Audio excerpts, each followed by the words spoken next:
Period of the Andes virus, which can be up to 6 weeks, it's possible that more cases may be reported. While this is a serious incident, WHO assesses the public health risk as low. L'Organisation mondiale de la santé a informé les 12 pays des 29 passagers de la croisière débarqués lors d'une escale le 24 avril dernier. Le MV Ondius est maintenant en route vers le port de Granadilla à Tenerife.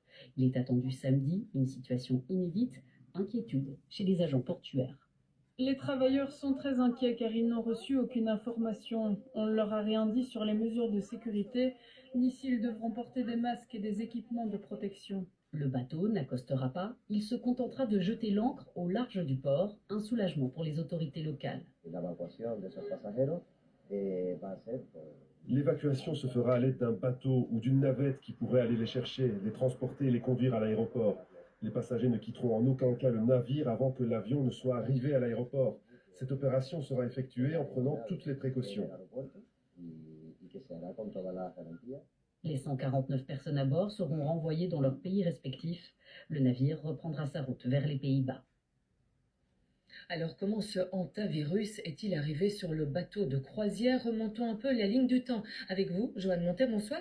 Quel a été le parcours de ce virus et puis comment s'est-il transmis d'humain à humain? En fait, tout commence le 1er avril. Il y a un couple de Néerlandais qui vient de passer ses vacances en Argentine et qui continue. Il embarque à bord du bateau Ondius à Ushuaia.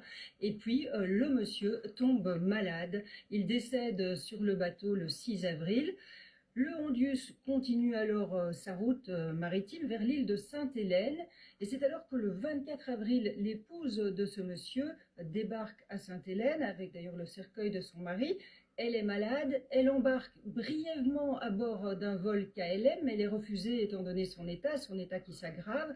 Et puis, elle embarque dans un avion Airling, elle va à Johannesburg et c'est là qu'elle décède à l'hôpital aux urgences. Ouais, et on sait qu'il y a à ce stade 3 décès, 5 cas confirmés également. À quel point, en dehors du bateau, y a-t-il eu des cas contacts? Déjà, ne fût-ce que sur l'île de Sainte-Hélène, parce que le 24 avril, lorsque le bateau fait escale, il y a là 29 passagers qui descendent du bateau et puis ils viennent de 12 pays différents. Ils prennent l'avion et ils rentrent chacun dans toutes les régions du monde. Et puis après, vous avez compris, il y a les deux avions. Il y a l'avion KLM où a été présente la passagère néerlandaise qui va finalement décéder. Et puis, il y a l'avion de l'autre ligne Airlink qu'elle prend jusqu'à Johannesburg. Et c'est sûr que maintenant, ces contacts dont certains ont déjà été retrouvés doivent être suivis et mis en quarantaine. Oui, c'est nécessaire aussi l'isolement des personnes qui sont toujours à bord du navire. Or, à en croire l'un des ex-passagers,